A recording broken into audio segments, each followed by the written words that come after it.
Okay, here comes another video to you guys. I cut this tree down here. These are little branches that are left over. Got me some firewood from that. Of course, this won't be ready until probably next year. Let it dry. This video is more about the wood chipper. I'm gonna shred all these branches, and I'm gonna share something with you guys. Every engine that I have that has a gasoline shut-off valve, which is here, when I'm done using it for the day, I don't cut the engine off. I just turn off the gas to it and just let it run out, and then the engine will turn off. The reason I do that, it helps keep the carburetor clean, because while you turn it off, the engine's running, and what it's doing is burning the gasoline that's left in the carburetor. Gasoline breaks up real quick, and this is why I do that. So now I just turned on the gas on, choke. It may start, may not, but it takes a second for the gas to get in there, and we'll see.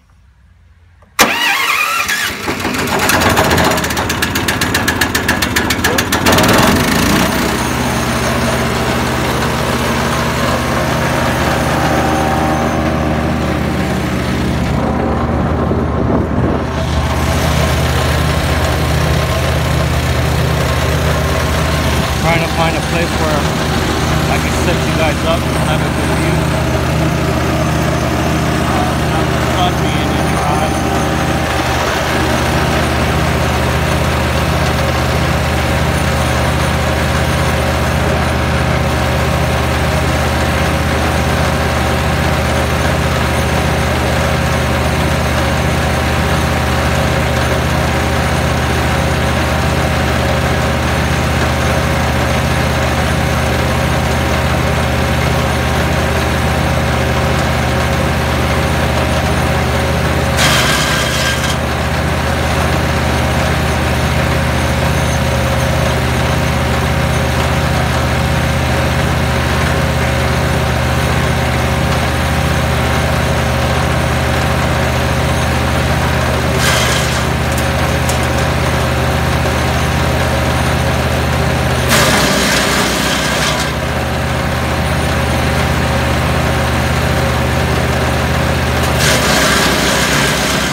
again.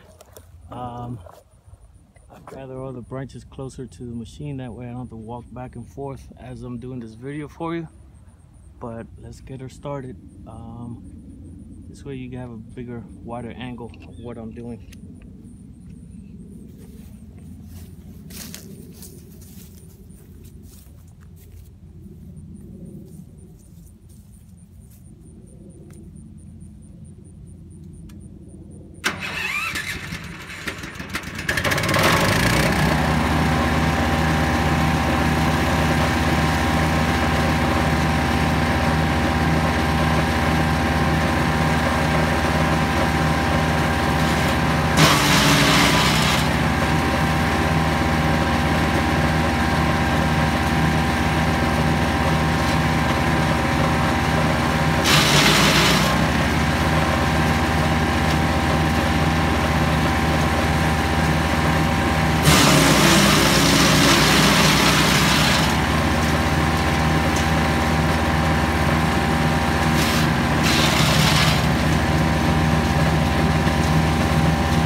One thing that I've encountered today is that if I put too much in there, the wheel that cuts sometimes gets jammed, and it's a belt that drives this.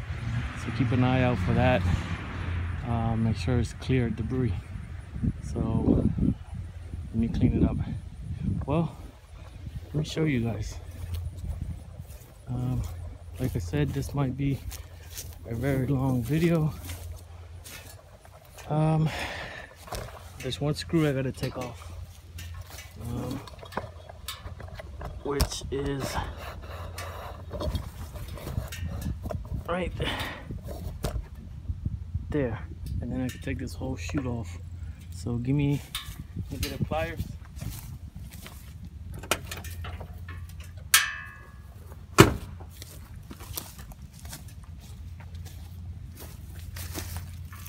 Should be 2 screws in here, but I only put 1 for right now because this is one of the areas where you gotta clean it out when it does get jammed.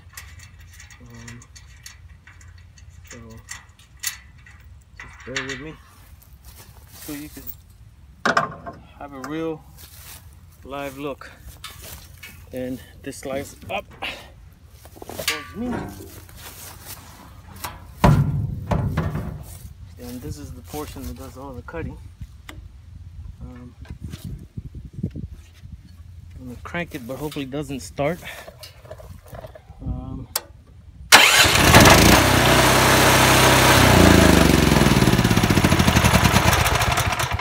for some reason it didn't spin, so gotta find out what's going on.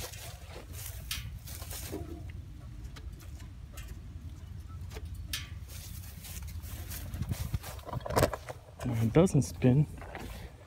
Like I said, this is belt driven. I would have to see if the belt's still intact or what happened to it. I believe this knot here is the belt tensioner.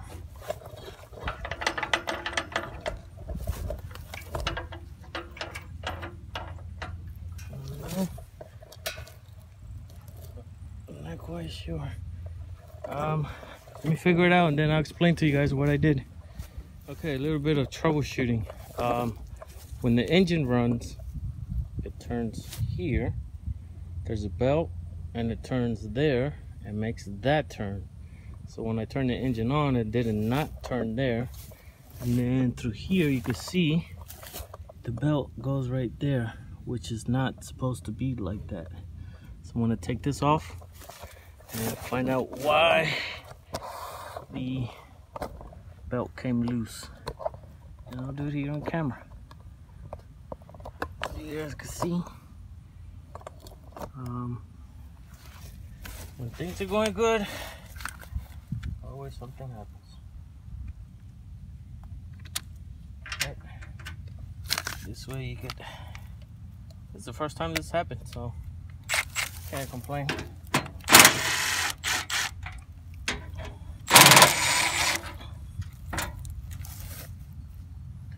Well, I haven't used the machine that much before it happened this quick.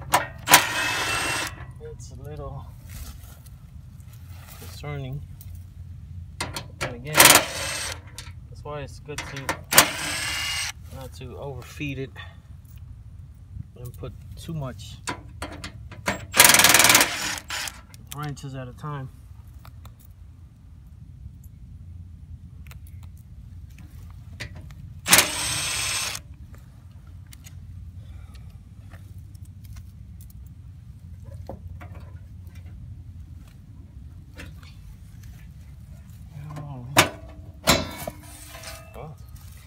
Well, there's your answer. Definitely need a new belt.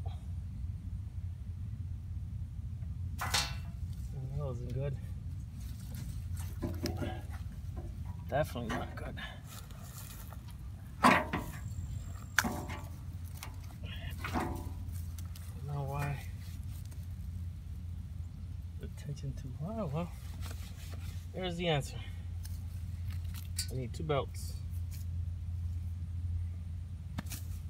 So that's it for today. Can't do anything else without belts, and I don't have any. So now you know. Put these back. Let's see if I can order me a belt.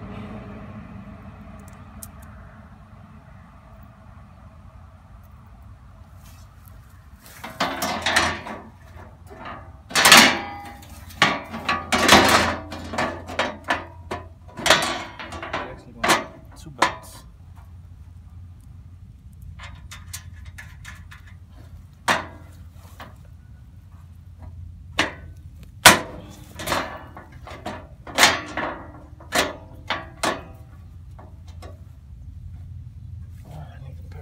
Screwdriver there. Get that thing. Top one so I could pull it back. And take these off anyways.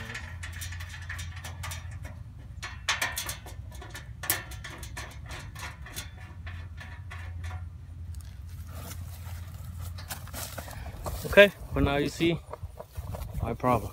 But I had just a little left, that little pile right there. Some of that will make firewood, and as you can see how much I've gotten so far of wood chips, which is pretty good. All right, take care. Let me know what you think. All right, so a few weeks later, I finally have the time to replace the belts. I ordered them from Jansen USA. They came in pretty quick, just that I haven't had time to replace them.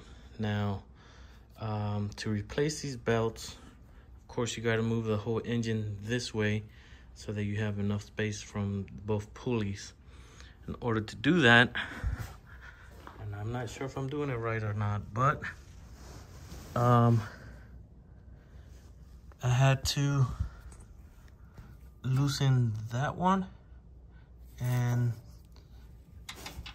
this one off of the bottom of the engine where it sits, so it can have space to go backwards towards the pulleys. And I also had to loosen 4 of these up there, that one and the one back there, and then the 2 front I had to remove from here and there. Reason why is because they were already reached. They have a let me see if I can get you a good picture. Where's the camera at? Here, those bolts go through here, and they already were touching the edge of this, so the engine wasn't sliding as far as I would like it to go. So it's total of 4, 5, 6 bolts that you have to loosen up. These 2 I did not move at all. So when I put the belts back on, I want to move the engine back to where it was initially from the factory, and I want to see the tension on the belt itself. So I'm going to try to do this with one hand and see if I can record this. If not, I will. I can't find my tripod.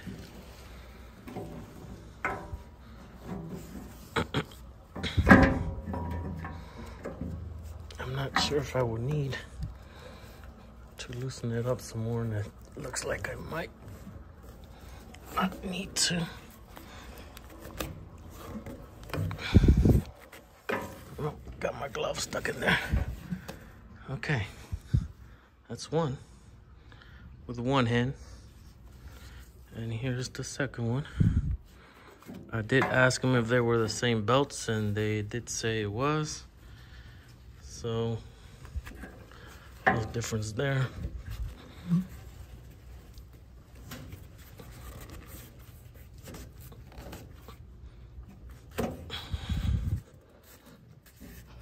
All right, that's 2 belts on. Now, what I'm going to do to move the engine back, I am going to first tighten these. And what these will do will move the whole engine and it'll slide it back to touch this. And I want to see how much tension it's in the belt when I do that. So it's easier to do with two ends, so I'll bring you back once I've done that. All I'm doing is tightening these bolts so they can hit right there and slide the whole thing forward. Be back. Okay, so I have screwed those all the way in to touch the bottom of the engine, and it has pushed it all the way. It's touching there, but not quite there. Now, the reason being is because it's probably going a little sideways because it got more tension on this side, so it'll have a tendency of going that way. That's why this has not touched. But since it's touching over there already, the belt is still way too loose to leave like this. So now to tighten this, I would have to back these two up to allow the whole pulley engine to come back out this way. So it's just a matter of backing these up. Let me see how it gives you more space.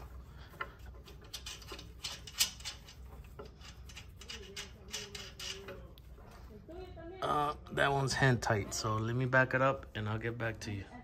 All right, I end up putting these two bolts back because as I was tightening it wanted to lean this way because of the tension on the belts.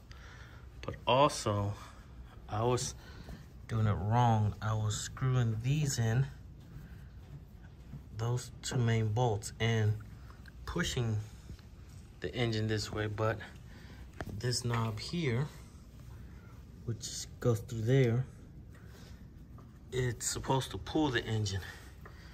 And this is why it helps to read your manuals, which is I never do. So as you can see, as I turn this knob, it's moving it inwards. It's bringing the engine towards the knob, which means it's tightening up your belt. So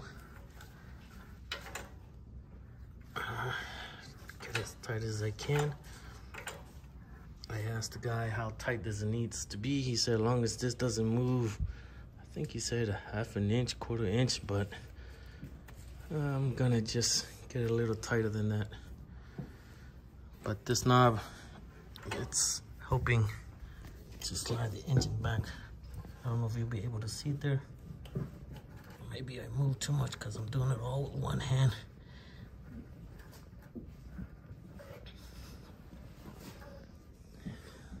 It's pretty tight there. But I think I want it just a little tighter.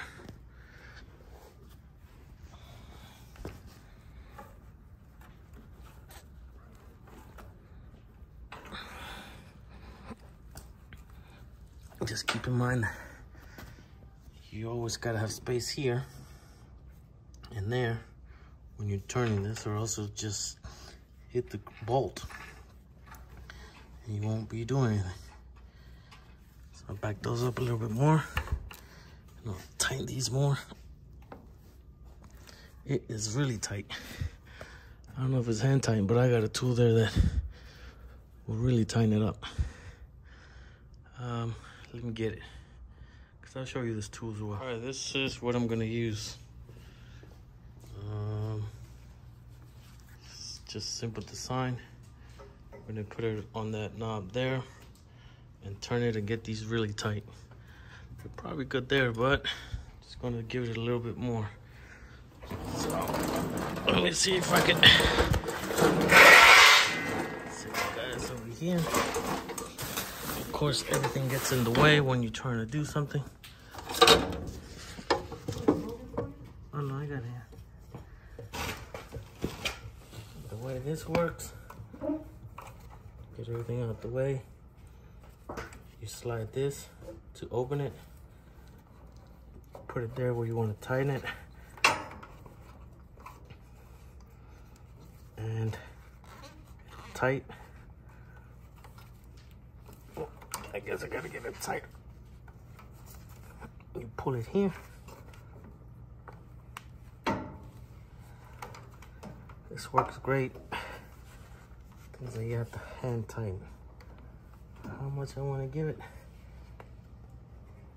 quite sure, but let me give it a little bit more. Like I said, there is no specs or anything. Well, I don't know if there is, but on the manual, how tight. If they put a knob like this, it's most likely you're supposed to hand tighten it, which is not what I'm doing, but I don't want to be replacing these belts that often. All right, let me show you how tight those are now. I think those are pretty good where they're at. They really don't have much play. And like I said, if they put a knob in like this, it's probably meant for you to hand tighten. I just did a little bit more, but I'm still not happy with that. I think I might tighten it more. I think I will. Let me put you back over here. Got a good view. Here. Yep, you can see, I think.